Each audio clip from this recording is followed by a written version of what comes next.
that's not right, the way you beat up my homie. And I said, well, I didn't really want to fight him for the name, you know. So he ended up punching me in the face right away. And I was on PCP, so I don't know if he punched me or his friend. Because I was looking at two people, you know. And he hit me really hard. My eyes closed right away. I was like, you know, like Rocky. Cut me, Mick, you know. So he starts punching me more in the face, the other eye, busted lip. I can't fight. I might be 6'1", 270 pounds, but this is just for looks. This is just armor. It's a shield to hide that I'm a big pussy. So he's punching me, and nobody's helping me. Like, nobody's watching. It was too soon. Nobody was yelling World Star, or they would. They were just saying stuff like, man, could this be the end of the Dark Knight? He is strangling me now. Like, I can't breathe. He's like strangling me, and nobody's helping me. And he's really choking me to death. So I didn't know what to do. So I ended up biting half his ear off. Before Tyson, he hacked me. So now I'm like chewing his ear like Ozzy Osbourne, you know, running to the, you know, crazy train. I was like, fuck. I don't remember this part because I blanked out, of course, because of the PCP and the alcohol. But my friends told me that I ended up taking my belt off and started whipping him also in the streets. So he had like a Hecho en Mexico on his forehead. He ends up going to the hospital, and he didn't press charges, you know, because he could have pressed charges. He didn't press charges because he's not a rat, you know. He's a hardcore guy, and I was like, I was scared now because if he's not pressing charges, that means he wants to kill me. So me, out of paranoia, I got hooked on crack. I mean, I got hooked on crack. I was walking around the neighborhood like Jeff Dunham with no puppets.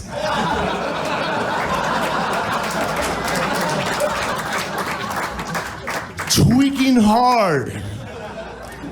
And I'm still wearing the same shirt from the bloody night. So I look like a walker. So I'm scared, you know, my mom is scared because she knows that they're after me. So I come from a family where nobody says I'm sorry. Nobody has ever said I'm sorry. My mom never told me I'm sorry. My dad never said I'm sorry. So my mom is praying, and this priest comes to my house, Father Greg Boyle from Homeboy Industries. He tells me that your mom told me that you're walking around with a loaded pistol. And then he goes, who told you that? Well, you've been telling everyone in the neighborhood that you have a loaded pistol. So I give him the loaded pistol, and he puts me in rehab. But I don't want to go to rehab because I feel like I'm pussing out. You know, like, rehab? I could take this guy, you know, I already bit half his ear off.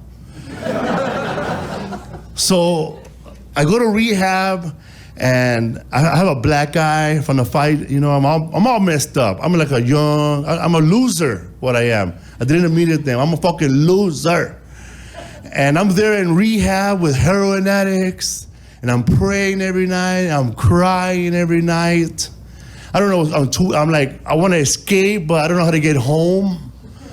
And this real nice guy, I'll never forget his name, from the Valley, this Irish guy named Tim. He comes up to me one day, he goes, Felipe, what did you ever want to be in your life? And I said, before a crackhead, I wanted to be a comedian. I wanted to be a comedian. And he goes, why don't you write that down? He goes, so write down 5 things that you want to accomplish. I should have seen it coming. He finally lost his mind. But if his head don't turn up soon, then all his hats are mine. Johnny came towards me, but suddenly he stopped, as if trying to think of something, but having no luck. And still he didn't notice that his head weren't there, till he took out a brush and tried to comb his hair. I said, Johnny, where's your cranium? But he didn't seem to know. He just shrugged his shoulders and tried to find his nose. The sight of him there topless made me start to cry, for I feared we'd never again see eye to eye. Johnny came home headless, it was a great disgrace, but wherever it's a lion, there's a smile upon his face. I should have seen it coming, he should have stayed in bed, for now I fear he'll spend his life just trying to get ahead. Refusing to believe that he had split for good, his lower half and me searched the neighborhood. It soon became apparent that his head we wouldn't find it. He could not retrace his steps, he was absent-minded. Well, years went by till late one night I heard a voice I swore was Johnny calling out for me. I flung open the door. Johnny's head was home, it took a taxi cab. Alas, it was too late, his body had gone bad. Johnny's head was homeless, his body was cremated, and the funeral was harder than he had anticipated. I should have seen it coming, he said in his eulogy, but never thought I'd have to say I ain't got nobody. I ain't got nobody. Johnny came home headless, it was a great disgrace, but now his head is on a shelf, a smile upon his face. Now his head is on a shelf, a smile upon his face.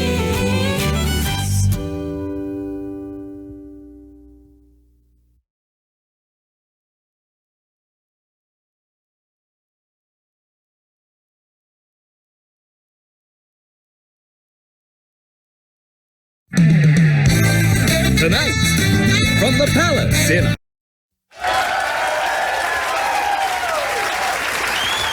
Please welcome Mitch Hedberg.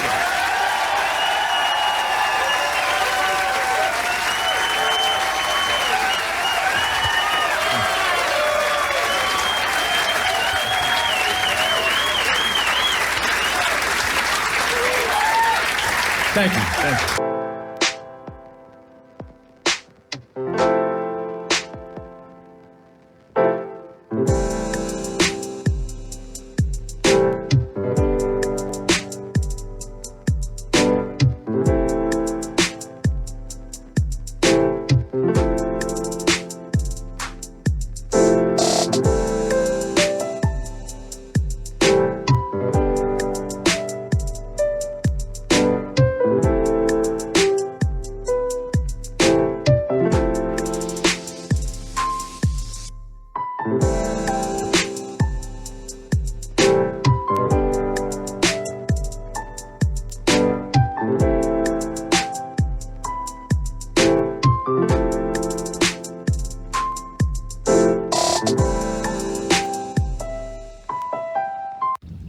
That's my vodka.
I don't deny there's some strange evolutionary process going on, but mankind won't be destroyed. The fact that you and I are working here today is evidence of that.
Hey there, buddy.